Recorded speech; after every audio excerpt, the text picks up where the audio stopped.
নাতনির চোখে দাদা খুঁজে পান হারানো দিনের আলো, স্নেহে ভেজা সেই অনুভূতি।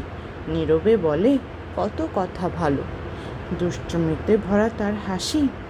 দাদার প্রাণে তোলে ঢেউ, ছোট্ট হাত ধরে হাঁটতে হাঁটতে গড়ে উঠে ভালোবাসার নীরব বন্ধন।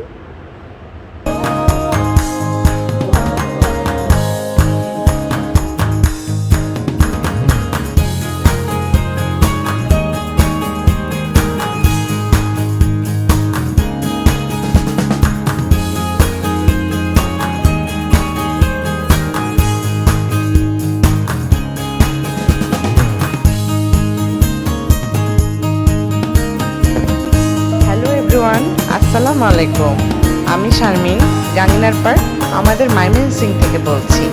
দূরে কিংবা কাছে যে যেখানে আছেন, আশা করছি আপনারা সবাই অনেক ভালো আছেন। আমিও ভালো আলহামদুলিল্লাহ। আপনারা দেখছেন ইসাজ বাংলা ব্লগ।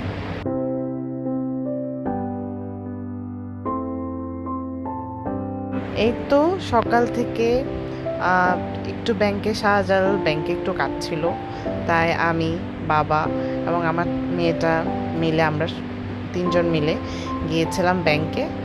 আর এই যে দেখতেই পাচ্ছেন আমার মেয়ে লাফালাফি করছিল, খুব মজা করছিল। পরে ভাবলাম যে নাতনি এবং দাদার এই স্মৃতিটা একটু রেখে দিই, ভিডিও করে রাখি। সে যেতে চাচ্ছিল না, জোর করে দাদা নিয়ে যাচ্ছিল, এই আর কি।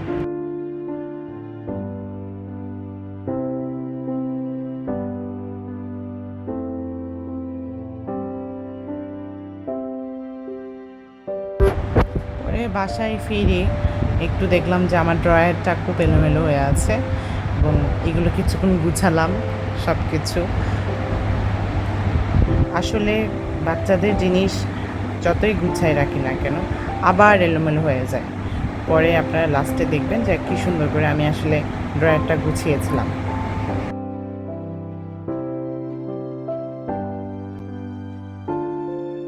এই তো বাসায় ফিরে আবার চিন্তা করলাম যে দুপুরে কী রান্না করা যায়। তো ওই দিন অনেক কিছু করেছিলাম, কিন্তু শাকটা আর কি প্রথমে পেঁয়াজ রসুন দিয়ে শাকটা রান্না করেছিলাম, খুব মজা হয়েছিল।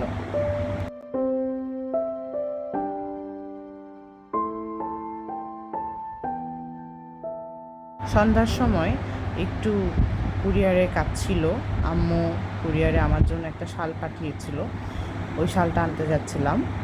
পরে আমি একটু রাস্তার ভিডিও করি, যাওয়ার ভিডিওটা করি, সুন্দরবন কুরিয়ারে যাচ্ছিলাম।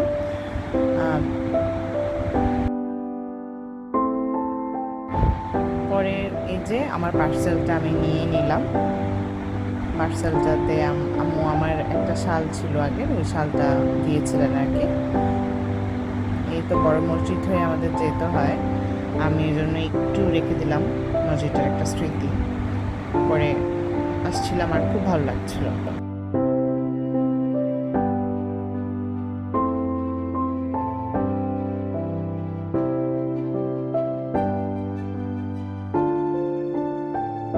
বাসায় ফিরে মেয়ে আবার বললো যে একটু চিপস খাবে, জুস খাবে। তারপর ওকে আমি এটা কিনে দিলাম, আর সে খুব খুশি মনে একটা হাসি দিল। এর কি আপনারা খুব ভালো থাকবেন, আমাদের জন্য দোয়া করবেন। আল্লাহ হাফিজ।